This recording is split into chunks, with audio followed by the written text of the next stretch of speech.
ሰላም ተመልካቾቻችን እንዴት ናችሁ? ሳምንታዊ የማረሚያ ቴሌቪዥን ፕሮግራም ጀምሯል።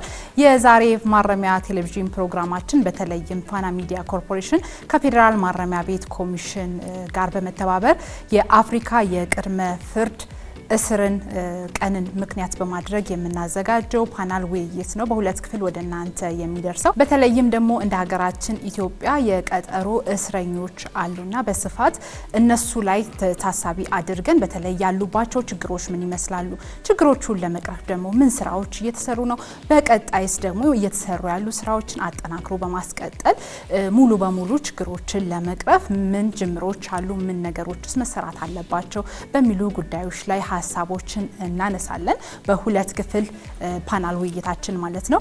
በዛሬው የመጀመሪያው ክፍል ውይይታችን እንግዲህ በተለይም የተለያዩ ጥናቶች ይቀርቡልናል። ከዛም ውጪ ደግሞ የተለያዩ ሀሳቦችም እናንሸራሽራለን።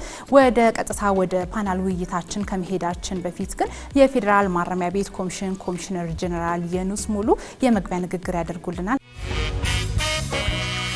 የተጋበዛችሁ እንግዶች በዛሬው ዕለት በምናካሄደው የቅድመ እስር ወይም በሂደት ላይ ያሉ ሰዎችን አስመልክቶ ያሉ ሁኔታዎች ምንድናቸው የሚለው ከፖሊስም ከፍትህ ሚኒስቴርም ከማረሚያ ቤትም ሁሉም ይመለከተናል የሚሉ አካላት እዚህ ስላሉ በጋራ ውይይት አድርገን የጋራ መግባባት ተፈጥሮ ለወደፊቱም ምን አይነት አቅጣጫ እንከተል የሚለውንም የመፍትሄ አመላካች ውይይት ለማድረግ ይሄ ዲስከሽን እንደ ሀገር ሁላችንም ማዶና ማዶ ሆነን ከምንወቃቀስ እንደዚሁ ተቀራርበን ያሉት ጥሩ ነገሮች ምንድናቸው፣ የሚጎሉ ነገሮች ምንድናቸው የሚሉትን ነገሮች ተመካክረን ለወደፊቱ ተግባብተን የምንሰራበት እድልም ስለሆነ በዚህ ውይይት ላይ ለመሳተፍ የመጣችሁ ሁሉ እንኳን ደህና መጣችሁ። የበኩላችሁን አስተዋጽኦ እንደምታደርጉ ተስፋ አደርጋለሁ። መልካም የውይይት ጊዜ እንደሆነላችሁ እመኛለሁ። አመሰግናለሁ። የፌዴራል ማረሚያ ቤት ኮሚሽን ኮሚሽነር ጀነራል የኑስ ሙሉ ለሰጡን የመግቢያ ንግግር በጣም ነው የምናመሰግነው። ተመልካቾቻችን እንግዲህ በተለይም የአፍሪካ የቅድመ ፍርድ እስርን ታሳቢ በማድረግ በተለይም ደግሞ እንደ ሀገራችን ኢትዮጵያ የቀጠሮ እስረኞች ላይ ያሉ ችግሮች ምንድናቸው ስንል ሀሳብ አስተያየቶችን እዚህ ለመስጠት የተለያዩ እንግዶች እዚህ ተገኝተዋል። እንግዶቻችን በድጋሚ ስለመጣችሁ እጅግ እናመሰግናለን።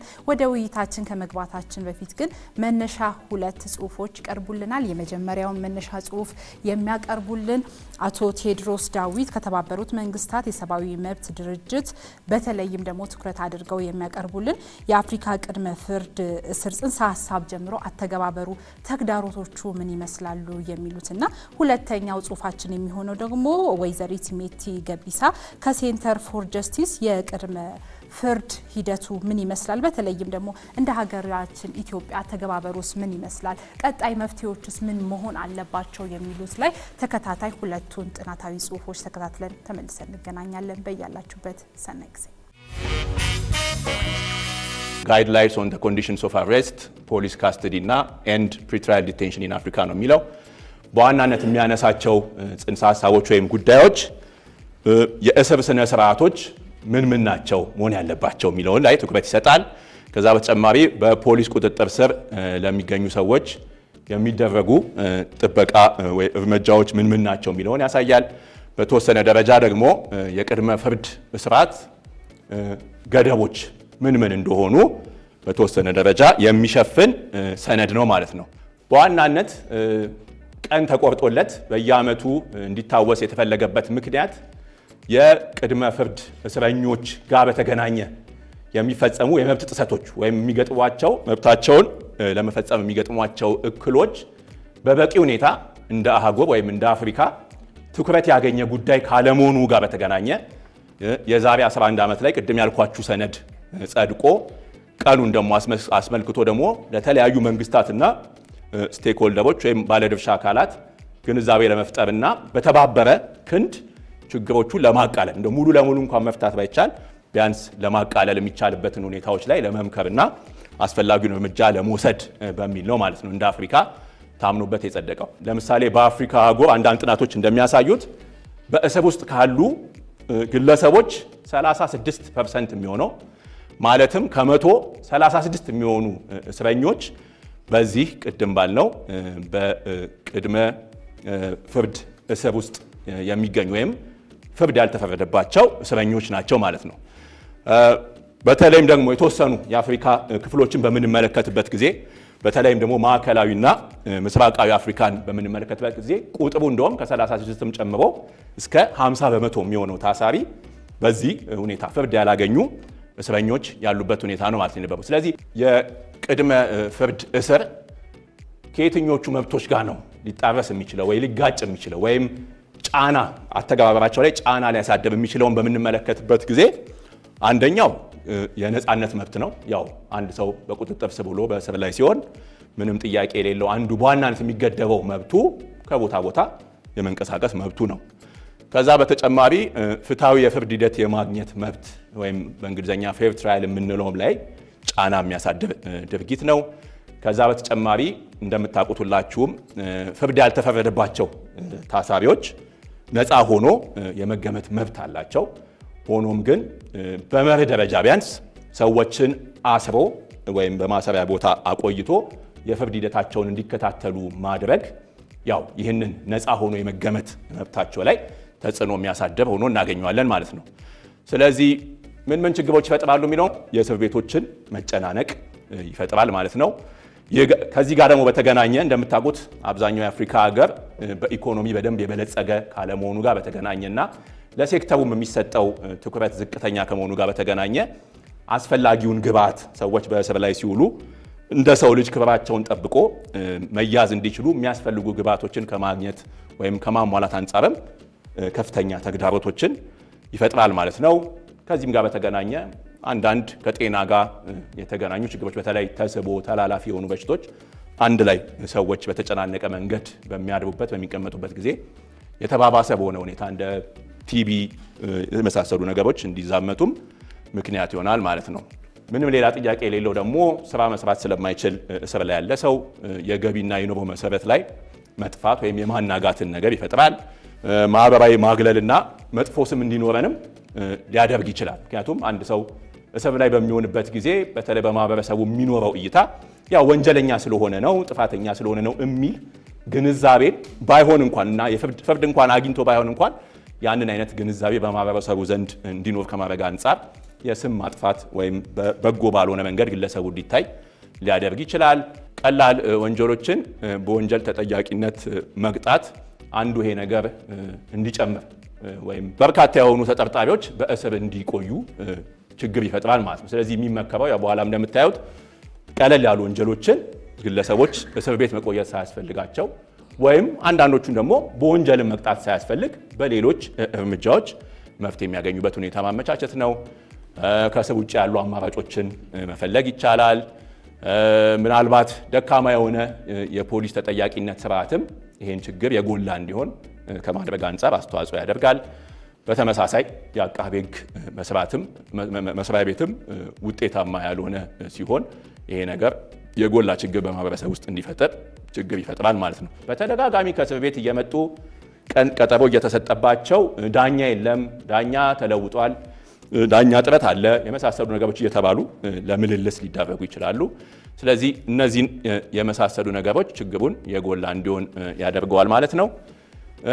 በዋናነት ቅድም ካልኳችሁ ከሉዋንዳ መመሪያ አንጻር የቅድመ ፍርድ ታሳሪ ከማድረግ አንድን ግለሰብ ወይም ተጠርጣሪን ከማድረግ በፊት እነዚህን ሶስት ዋና ዋና መስፈርቶችን ማሟላቱን መርማሪ ፖሊሱም ወይም አቃቤ ሕጉም ወይም ዳኛው ከግምት እንዲያስገባ ይጠይቃል ማለት ነው። አንደኛው ተመጣጣኝነት ነው። ስለዚህ የሚወሰደው የእስራት እርምጃ ከተፈጸመው ድርጊት ወይም ካለው ስጋት ጋር ተመጣጣኝነቱን ማረጋገጥ ያስፈልጋል። ለምሳሌ ያህል 100 ብር ሰርቆ የተያዘን ሰው በእስር ቆይቶ ጉዳዩን እንዲከታተል ማድረግ ተመጣጣኝነቱ ላይ ጥያቄ የሚፈጥር ይሆናል ማለት ነው። ስለዚህ ቀለል ያለ ነገርንም የሰራንም ሰው ወይም የመጥፋት እድሉ ዝቅተኛ የሆነን ሰው ወይም መረጃዎችን ሊያጠፋብን ይችላል ተብሎ የማይገመትንም ግለሰብ በእስር ላይ ቆይቶ ጉዳዩን እንዲከታተል ማድረግ ተመጣጣኝ እንዳያስብለው ያደርገዋል ማለት ነው እስሩን። ሌላ አስፈላጊነቱን በጥልቀት መመርመር ያስፈልጋል ማለት ነው። ቅድም እንዳልኩት አማራጭ ከእስር ውጭ ያሉ አማራጮችን ተጠቅሞ ሰውየው ፍርድ ቤት በተባለው ቀን ቀጠሮ ቀርቦ ጉዳዩን እንዲከታተል ማድረግ የምንችል ከሆነ እሱኛውን አማራጭ ተመርጠን እስሩ እንዳይኖር ማድረግ ይቻላል ማለት ነው። ሌላ በዋናነት ያው ተጠርጣሪን ከመሆናቸው ጋር በተገናኘ ቅድም እንደገለጽኩት ነፃ ሆኖ የመታሰብ መርሃቸውን ሁሌም ፖሊስም አቃቤ ሕግም ፍርድ ቤትም ከግምት እንዲያስገባ ይጠበቃል ማለት ነው። እንዲሁ እኛም እንደተባበሩት መንግስታት የሰብአዊ መብት ድርጅት ፖሊስ ጣቢያዎችን ላለፉት ቢያንስ 1-4 ዓመታት የሚሆን ለመጎብኘት እድሉን አግኝተን ነበር። ስለዚህ ከቅድመ ፍርድ እስረኞች ጋር በተገናኘ ያስተዋልናቸውን ነገሮች እንዲሁ እንድታውቋቸው ያህል ነው እዚህ ጋር ማነሳው። አንደኛው ያው የእስር ቦታዎች መጨናነቅ እና የሰብአዊ ክብርን የጠበቀ ያልሆነ የማረፊያ ቦታዎች መኖርን አስተውለናል። በተገቢው ደረጃ የህግ ድጋፍ አለማግኘት ታሳሪዎቹን ላልተፈለገ ጊዜ በእስር ቤት እንዲቆዩ ከማድረግ በተለይ ደግሞ ክሳቸው ምን እንደሆነ አለመረዳት፣ የዋስትናና የይግባኝ መብታቸው ላይ በቂ ግንዛቤ ካለመኖር ጋር በተገናኘ እንዲያልፋቸውና ዋስ ጠይቀው ቶሎ እንዲለቀቁ ከማድረግ አንጻር የመሳሰሉ ነገሮች ላይ ክፍተቶች አይተናል። ከዛ በተጨማሪ ያው የተራዘመ ቅድመ ፍርድ እስራት በተለያዩ ምክንያቶች እንደሚከሰቱ ለማስተዋል ችለናል። አንዱም ይሄ የሚከሰተው መርማሪ ፖሊስ ቶሎ መርምሮ ጉዳዩን ጨርሶ ለአቃቤ ሕግ ፋይሉን አስረክቦ ክስ እንዲመሰረት ከማድረግ አንጻር በርካታ የሆኑ አንዳንዴ ባደረግነው ጥናት ከ1 ዓመት እስከ 5 ዓመት ድረስ ሰዎች ሳይከሰሱ ሁሉ ሊቆዩ እንደሚችሉ ከተከሰሱም በኋላ የመጨረሻ ፍርድ ውሳኔ እስኪያገኙ ድረስ ያን ያህል ጊዜ ሊቆዩ እንደሚችሉ አስተውለናል። እንዲሁ እንደማጠቃለያ ሐሳብ ለማንሳት ያህል የቅድመ ፍርድ እስራት ልዩ ሁኔታ እንጂ መደበኛ አሰራር መሆን የለበትም የሚለው አንዱ በመርህ ደረጃ ልንይዘው የሚገባ ግለሰቡን እንደ ወንጀለኛ ትሪት ላለማድረግ መሞከር፣ ይሄም በሁለተኛ እንደ መርህ መያዝ ያለብን ነው። ከዛ ደግሞ ቅድም ካልኩት ጋር በተገናኘ የፍትህ መዘግየት ያው ፍትህን እንደ መንፈግ ይቆጠራል እንላለን እኛ የህግ ስርዓት ውስጥ ያለን ሰዎች። ይሄም እውነት ነው። ምክንያቱም አንድ ሰው ቶሎ ጥፋተኛም ይሁንም አይሁንም ቶሎ ክስ ተመስርቶበት የሚገባውን ፍርድ አግኝቶ ነው በተቻለ መጠን እስር ላይ መቆየት ያለበት እንጂ ገና ፍርድ እስኪያገኝ ድረስ 4-5 ዓመት ድረስ ቅድም ያልኳችሁም በሙሉ ችግሮች ቤተሰቡም ላይ ራሱም ላይ ማህበረሰብና አገር ላይም ጋርጦ መቆየቱ በጣም ከፍተኛ ችግር ይፈጥራል ማለት ነው። አመሰግናለሁ። ከአፍሪካ የቅድመ ክስ እስር ቀን ጋር በተያያዘ በጥቅሉ እንደ ሀገርስ ምን አይነት የህግ ማዕቀፎች አሉ? በዓለም አቀፍ የፍትህ ስርዓት ውስጥ ምን አይነት ዓለም አቀፍ ስምምነቶች፣ ሰነዶች አሉ የሚለውን ለማመላከት እነዚህ በዚህ ጋር ተቀምጧል ማለት ነው። የኢፌድሪ ህገ መንግስትም ይህንኑ በደንብ የሚያሳዩ መብቶችን በግልጽ ያስቀመጠ ነው። ከአንቀጽ 17 እስከ አንቀጽ 21 ድረስ ያለው የሪፊውጂ ኮንቬንሽኑን ከምን አንጻር እንደተነሳ በቀጣዮቹ በማነሳቸው ሀሳቦች ላይ የምናየው ይሆናል። ስለዚህ ይህንን ግን ስንል ብዙ ያሉ ክፍተቶች ከቅድመ እስር ጋር በተያያዘ ያሉ ቢሆንም ደግሞ አዎንታዊ የሆኑ ወይም ደግሞ ጥሩ ናቸው ያልናቸውን እድገቶችም እዚህ ጋር አመላክቼ ማለፍ ፈልጋለሁ። በፖሊስ ተቋማት ላይ ባደረግነው ከተባበሩት መንግስታት ኮሚሽን ጋር እንደ ሴንተር ፎር ጀስቲስም ባደረግናቸው ጉብኝቶች የተረዳ ነው። በአንዳንድ ጣቢያዎች የደህንነት ካሜራዎች በቦታ ያሉ መሆናቸው፣ ቅሬታ የማቅረብ ዘዴዎች የተዘረጉ መሆናቸው፣ በደል በሚፈጸሙባቸው ወገኖች ላይ አልፎ አልፎ የዲሲፕሊን እርምጃዎች ወይም ደግሞ አስተዳደራዊ እርምጃዎች እንደሚወሰዱ፣ የሕክምና አገልግሎቶችም ሙሉ ለሙሉ በቂ ነው ባንልም እንዳሉ ተገንዝበናል ማለት ነው። ከማረሚያ ቤቶች ጋር በተያያዘ ማለትም በመደበኛ ቀጠሮ ተጠርጣሪነት ወደ ማረሚያ ቤቶች ከሚላኩ ጋር በተያያዙም ያሉ መሻሻሎች ምንድናቸው? የትኛውም ተጠርጣሪ ወደ ማረሚያ ቤት በሚገባበት ወቅት የፍርድ ቤት ትዕዛዝ መኖሩ እንደሚረጋገጥ ተገንዝበናል። ያ ሳይሆን ሲቀር ማረሚያ ቤቶች ለመቀበል ዝግጁ እንዳልሆኑ፣ አስፈላጊ በሚሆንበት ጊዜ ወደ ውጭ ሆስፒታሎች ተልከው በሪፈራል የሚታከሙበት ጊዜ እንዳለ፣ የቅሬታ መንገዶች እንዳሉ ማለትም በብዛትም በቡድን ተደራጅቶ ቅሬታን የሚቀርቡባቸው መንገዶች ራሳቸው ተጠርጣሪዎች በቡድን በኮሚቴ ተደራጅቶ ቅሬታ ያቀርባሉ። የሕክምና ምርመራዎችም በመግቢያ ወቅት ላይ የሚደረጉ አሉ። ነገር ግን እነዛ ሕክምና ምርመራዎች በቂ ናቸው ወይ? እሱን ያው በጋራ ልንሰራበት የሚገባ ጉዳይ ነው ማለት ነው። በተለይ ከማረሚያ ቤቶች ጋር በተያያዘ ከመጠን በላይ መጨናነቅ ላይ ምንድነው ከማረሚያ ቤቶች የተገነዘብነው አንዳንዴ የቅድመ እስር ሰዎች ወደ በመደበኛ ቀጠሮ ላይ ያሉ ወደ ማረሚያ ቤቶች በሚላኩባቸው ወቅት አንዳንዴ ለግማሽ ቀን ወይም ለአንድ ቀን ወደ ማረሚያ ቤቶች ይላካሉ። ማረሚያ ቤት ይሄንን ሰነድ ሲመዘግብ ጊዜ የሚያሳልፍበት የሚያጠፋበት እንደገና ደግሞ ያለው ከመጠን ያለፈ መጨናነቅ ላይ ኮንትሪቢዩት ካደረገ በኋላ እስረኞቹ ነፃ ሆነው የሚለቀቁበት ወይም ደግሞ በዋስ የሚፈቱበት ሁኔታ አለ። ይሄ የአሰራር ጉዳይ ላይ በጣም ተጽዕኖ እያደረሰባቸው እንደሆነ ከማረሚያ ቤቶች መረዳት ችለናል። ስለዚህ ተጠርጣሪዎች ጉዳያቸው በአግባቡ ሳይጣራ ምናልባት ወደ ማረሚያ ቤቶች ከመላክ አንጻር ይሄ ከማረሚያ ቤቶችም ከፖሊስም ከዳኞችም ጋር እንዲሁም ደግሞ ከአቃቢ ሕጎች ጋር ከፍተኛ ውይይትን የሚጠይቅ ነው። በውይይት ላይ እንዳሉ ተገንዝበናል። ይህንን አጠናክሮ ማስቀጠል ያስፈልጋል። ሌላው ከተቋማዊ ቅንጅት አንጻር የቅድመ ክስ እስር ጉዳይን ለመፍታት ወይም ደግሞ ከቅድመ ፍርድ በፊት በመደበኛ ቀጠሮ ወደ ማረሚያ ቤቶች የሚላኩ ተጠርጣሪዎችን ጉዳይ ከግንዛቤ በማስገባት መፍትሄን ለማምጣት ከተለያዩ ወገኖች ርብርብና ትብብር የሚጠይቅ ነው። ስለዚህ ይሄንን ደግሞ የተቋማዊ ቅንጅትን የሚጠይቅ ነው። በዚህም ላይ በደንብ አትኩሮት ሰጥቶ መስራት ይገባል ማለት ነው። ስለዚህ ከዚሁ ተነስተን ዝርዝር ምክር ሀሳቦችን አቅርበናል። ከፖሊስ አንጻር ህጋዊ የሆኑ አስቸኳይ ልዩ ሁኔታዎች ካልሆነ በስተቀር ያለ ማዘዣ ሰዎችን ወይም ተጠርጣሪዎችን ያለ ማስገባት ይሄም አንዱ ሪኮሜንዴሽናችን ነው። ተጠያቂነትና ግልጸኝነትን ከማስፈን አንጻርም ብዙ ስራዎች ያስፈልጋሉ። የ48 ሰዓት ህጉንም በአጽንኦት በአትኩሮት ሳይጣስ ይህንን በትግበራ ላይ ማዋል ያስፈልጋል። ያሉ ጅምሮች ቢኖርም ከሲሲቲቪ አንጻር ወይም ከደህንነት ካሜራዎች አንጻር አሁንም የበለጠ ስራዎች ያስፈልጋሉ። ከፍርድ ቤቶችም ከፍትህ አካላትም አንጻር እስርን እንደ መጨረሻ አማራጭ አድርገን ብንመለከት ምክንያቱም ያሉት ችግሮችን በዚህ መልኩ ካልሆነ መቅረፍ ስለሚያዳግት ማለት ነው። የእስር ጊዜን ትክክለኛነት እንዲያረጋግጡ ወይም ከልክ በላይ የተራዘመ ቀጠሮዎችም ተጠያቂነት ሊኖርባቸው እንደሚገባ ከአቃቢ ሕግ አንጻር ፍርድ ቤቱም ይሄንን በአግባቡ ማጣራት እንደሚያስፈልገው ዋስትና አማራጮችን በስፋት ብንጠቀም በዋስትና የሚሰጠው የገንዘብ መጠንም ተመጣጣኝና ከክሱ ሂደት ጋር አብሮ የሚሄድ ቢሆን ፍትሃዊ የሆነ የዋስትና ስርዓት ቢኖር ጠንካራ የፍትህ ቁጥጥር ከአቃቢ ሕግ አንጻርም በዚሁ መልኩ ክስ ከመመሰረቱ በፊት የክሱ ህጋዊነት በአግባቡ ቢገመገም ምክንያቱም ለ3 ለ4 ከዛም በላይ አመታት በእስር ካሳለፉ በኋላ ነፃ ሆኖ የሚለቀቁባቸው ሁኔታዎች አሉ። እንግዲህ በዚህ ጊዜ ካሳ አያገኙም። ምክንያቱም ካሳ የምንሰጥበት የፍትህ ስርዓት እስካሁን ድረስ ስለሌለ ወይም ደግሞ አንዳንዴ ፍርዱ ከተፈረደ በኋላ በቅድመ እስር ጊዜ ያሳለፉት ጊዜ ከፍርዱ የሚያንስበት ሁኔታዎች አሉ። በዚህም ጊዜ ኃላፊነትና ካሳ የማይኖሩባቸው ጊዜዎች አሉ።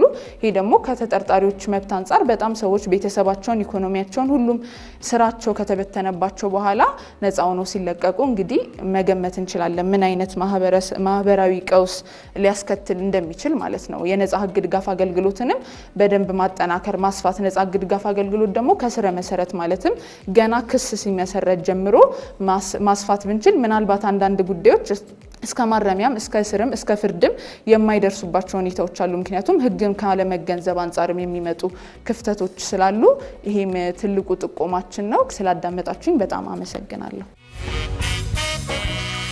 አቶ ቴድሮስ ዳዊት ከተባበሩት መንግስታት የሰብአዊ መብት ድርጅት በተለይም ደግሞ የአፍሪካ የቅድመ ፍርድ እስር ቀን ጽንሰ ሀሳብ አተገባበሩ እንደዚሁም ተግዳሮቶቹ ላይ ትኩረት በማድረግ እንደዚሁም ደግሞ ወይዘሪት ሜቲ ገቢሳ ከሴንተር ፎር ጀስቲስ የቅድመ ፍርድ በኢትዮጵያ ነባራዊ ሁኔታ አተገባበሩና አጠቃላይ ያሉ ነገሮች መሬት ላይ ያሉ ተግዳሮቶች ምን ይመስላሉ በሚሉት ጉዳዮች ላይ ያቀረቡልን ጥናታዊ ጽሁፍ የተከታተላችሁትን ይመስል ነበር።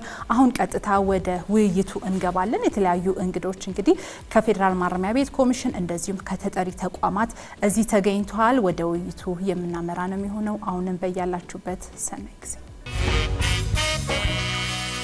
እንኳን ለአፍሪካን ፕሪ-ትራያል ዴይ መታሰቢያ ቀን በሰላም አድረሳችሁ ላለው ተጠርጥረው የታሰሩ ሰዎች ለምን ታሰሩ ይሄ የሚለው ዋና ሀሳብ ነው። ያው ከሞላ ጎደል ተነስተዋል ብዬ አስባለሁ። ያው ፍትህ እንዲመጣ ማስረጃዎች እንዳይጠፉ ለማህበረሰቡ ጥንቃቄ ሲባል እንደዛ እንደሚታሰሩ እንደ ሲቪል ሶሳይቲ እንደ አንድ ሲቪል ሶሳይቲ ድርጅት እረዳለሁ። ነገር ግን እንዴት ነው ይህን ነገር ተጠንቅቀን በፍትህና በወንጀል መካከል ያለውን ነገር አጥበበን መስራት የምንችለው የሚለውን እንደ ፖሊሲም ማየት የሚገባን ጉዳይ ነው ብዬ አስባለሁ። እና ያሉ ክፍተቶች አሉ በተለያየ ባልደረቦች የተነሱ። ስለዚህ እነዚህ እንዴት እናጥበባቸው፣ እንደ ሲቪል ሶሳይቲ ደግሞ እንዴት ሰፖርት እናድርግ የሚለው ዋና ሀሳብ ነው ብዬ አስባለሁ። እና አንደኛው ብዬ ማስበው እንደተናገርኩት ነጻ ህግ ድጋፍ በማጠናከር ነው። ይሄ ግን የሚሆነው ሲቪል ሶሳይቲ በግላቸው በተለይ ፕሪትሪያል ሌጋል ኤድ ላይ እንደዛ ነው ብዬ አላምንም። ከተለያዩ የመንግስት ተቋማት እዚህም ከተገኙ ባልደረቦቻችን ጋር በመነጋገር ኮኦርዲኔሽን ሲኖረው ነው። ያው ክፍተትም የኮኦርዲኔሽን ነው ብዬ አስባለሁ። ማለት በተለያዩ ተቋማት ዘንድ ማለት እዚህም ባሉት ሊሆን ይችላል፣ በፍርድ ቤት፣ በአቃቢ ህግ፣ በፖሊስ፣ በሂውማን ራይት ኮሚሽን፣ ኢቨን በሲቪል ሶሳይቲ እንደዚህ አይነት ወጥ የሆነ ፕላትፎርም ያስፈልጋል። የተወሰነ እየተሰራበት እንደሆነ አውቃለሁ። ትልቅ ውጤትም ለወደፊት ይኖረዋል ብዬ አስባለሁ። ግን አንዱ መፍትሄው ይሄ ነው፣ እንዳስቸኳይም ሊታይ የሚገባ ነው ብዬ አስባለሁኝ። ሌላው ደግሞ ሊትሬሲ ነው። ይሄ ሌጋል አዌርነስ ነው በማህበረሰባችንም ዘንድ እንዲሁም ደግሞ በኤክሲኪዩቲቭ ኦርጋኑ በተለያዩ የመንግስት ተቋማት ዘንድ ፕሪትሪያል ሌጋል ኤድ የሚለውን ሀሳብ በደንብ መገንዘብ ያስፈልጋል ብዬ አስባለሁ። ምክንያቱም አንድ ሰው ተጠርጥሮ ሲያዝ ምን ማድረግ እንዳለበት አያውቅም፣ ብዙ ማህበረሰባችን አያውቅም። ስለዚህ ለምሳሌ የተከሰሰበትን ነገር ማወቅ አለበት። በህገ መንግስታችን ላይ ተቀምጧል። ለምንድነው የተከሰስከው? ለዚህ ነው። ያለመናገር መብት አለ። ደግሞ ወንጀል ፕሬዛምፕሽን ኦፍ ኢኖሰንስ አለ እና እነዚህ ነገሮች እንዲገነዘቡ ይሄ አዌርነስ በደንብ ያስፈልጋል ብዬ አስባለሁ። ስለዚህ እንደ ሲቪል ሶሳይቲ ከተለያዩ የመንግስት ተቋማት ጋር ሆኖ ፓርትነር አድርጎ መስራት ያስፈልጋል የሚል እምነት አለኝ። ችግሩ አለ በብዛት ያው እንደ ዮላ የምንሰራው ሴቶች ላይ ነው። ግን የተለያዩ የፖሊስ ጣቢያዎች ላይ ተይዘው የሚገኙ እንዲሁም ደግሞ ማረሚያ ቤቶች ላይ ተይዘው የሚገኙ ሴቶች አሉ። ስለዚህ እነሱ በተለይ ማረሚያ ቤት ላይ ያሉት ላይ ስንመጣ ካለው ችግር ወር ከታሰሩ ሴቶች አኳያ ምን ያህል በቂ የህግ ድጋፍ አግኝተዋል የሚለው ላይ እንትን ስንል አንደኛ ምናልባት ከሰው ኃይልም ከሪሶርስም ከተለያዩ ነገሮች አኳያ ላይደርሳቸው ይችላል፣ ላያገኙ ይችላሉ። ሁለተኛ ደግሞ ከችግሩ ኮምፕሊኬሽን ኦር ደግሞ ከጉዳያቸው ኮምፕሊኬሽን አኳያ ምን ያህል ጥራት ያለው የህግ ድጋፍ ያገኛሉ። ምክንያቱም ነጻ የህግ ድጋፍ ብለን ስናወራ አብዛኛውን ጊዜ የሚታሰበው አስተሳሰብ አለ። ነጻ ሲሆን ምን ያህል ኳሊቲ የሆነ ሰርቪስ ያገኛሉ እነዚህ ሴቶች ወይ ደግሞ እዛ ቦታ ላይ ያሉ ሰዎች የሚለውን ከማሰብ አኳያ ያሉትም ሰዎች ትኩረት ሰጥተው ያለ መከታተል ሊሆን ይችላል። ኦር ደግሞ እኛም ልናቀርብላቸው የምንችለው ሰርቪስ ኳሊቲ ነው ብለን ማጣራት ይኖርብናል ብዬ አስባለሁ። ምክንያቱም መታሰርን ስናስብ ወይ በገንዘብ ኦር በቀላል ነገር የሚታስንተን የሚል ነገር አይደለም፣ ነጻነትን የሚያሳጣ ነገር ነው። ሞር እነዚህ ሰዎች ወጥተው የተሻለ ለሀገርም ሆነ ለተለያየ ነገር ጠቃሚ መሆን ሲኖርባቸው ትክክለኛ የህግ ድጋፍ ሳያገኙ እንትን የሚሉበት ነጻነታቸውን ወር ደግሞ ፍሩትፉል አገልግሎት መስጠት የሚችሉበትን ነገር የሚያጡበት በተለይ ደግሞ ካለማወቅ የሚናገሩትን ነገሮችንም ካለመገንዘብ የተነሳ በራሳቸው መብታቸውንም የሚያጡበት ሁኔታ አለ። ስፔሻሊ ደግሞ ፕሪትሪያል ላይ በሆነበት ጊዜ ማለት ነው። ያንን የምናስተካክልበት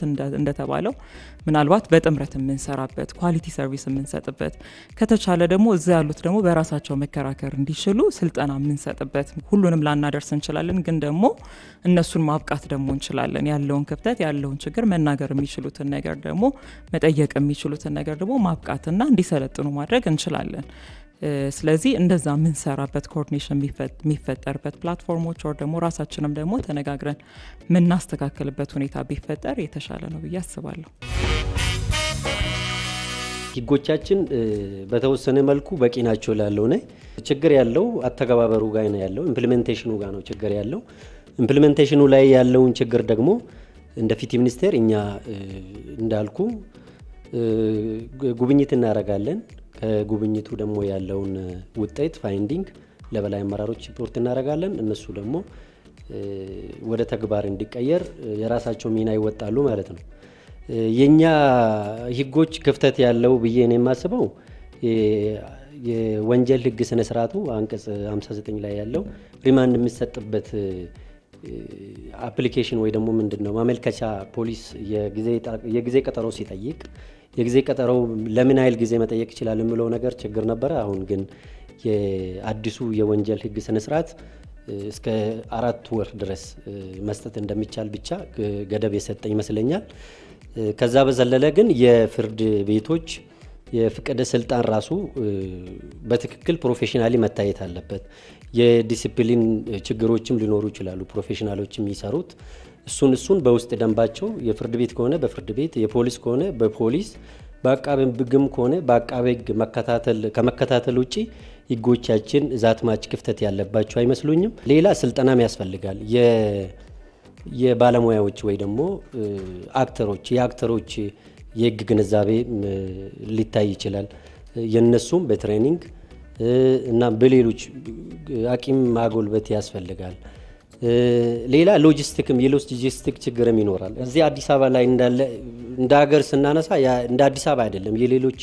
ሌሎች አካባቢ ያሉ ችግሮች አንድ ሰው ለምሳሌ በግድያ ተከሶ ወይ ደግሞ ተጠርጥሮ ተይዞ ትክክለኛ እሱን የሚያስከስስ ወይ ደግሞ ነፃ የሚያስብል መረጃ እስከሚሰበሰብ ድረስ ወደዚህ ለምሳሌ ለአሻራ ወደዚህ አዲስ አበባ እስከሚመጣ ድረስ ፖሊስ within 48 hours ፍርድ ቤት ካቀረበ በኋላ ፍርድ ቤት ደግሞ ያን መረጃዎቹ ተሰብስቦ እስከሚያልቁ ድረስ ከዚህ ከአዲስ አበባ ወደ ክፍለ ሀገር እስከሚሄድ ድረስ የጊዜ ቀጠሮውን እየሰጠ ከዛ በኋላ ሰውየው እዛ ይቆያል ማለት ነው። እነዚህ አይነት የሎጂስቲክ ችግሮችና አክሰሲቢሊቲ ችግሮችም አሉ። እነሱም በመንግስት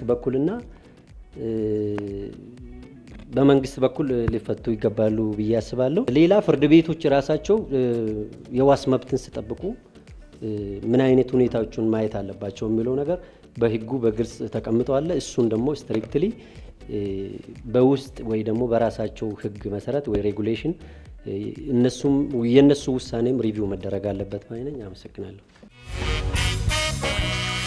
እንግዲህ ተመልካቾቻችን በተለይ የአፍሪካ ቅድመ እስር ቀንን ምክንያት በማድረግ በተለይም እንደ ሀገራችን ኢትዮጵያ ደግሞ የቀጠሮ እስረኞች ላይ ያሉ ችግሮች ምን ይመስላሉ? እየተሰሩ ያሉ ስራዎችስ እንዴት ያሉ ናቸው? በቀጣይስ ምን መሰራት አለበት? በሚሉ ጉዳዮች ላይ ሀሳባችሁን ስለሰጣችሁ እናመሰግናለን። እንግዲህ ተመልካቾቻችን ፋና ሚዲያ ኮርፖሬሽን ከፌዴራል ማረሚያ ቤት ኮሚሽን ጋር በመተባበር በተለይም የአፍሪካ የቅድመ ፍርድ እስር ቀንን ምክንያት በማድረግ ያዘጋጀነው ፓናል ውይይት የመጀመሪያው ክፍል የተከታተላችሁትን ይመስል ነበር። ሳምንት ሁለተኛውንና የመጨረሻውን ክፍል ይዘን የምንመለስ ይሆናል። በያላችሁበት መልካም ጊዜ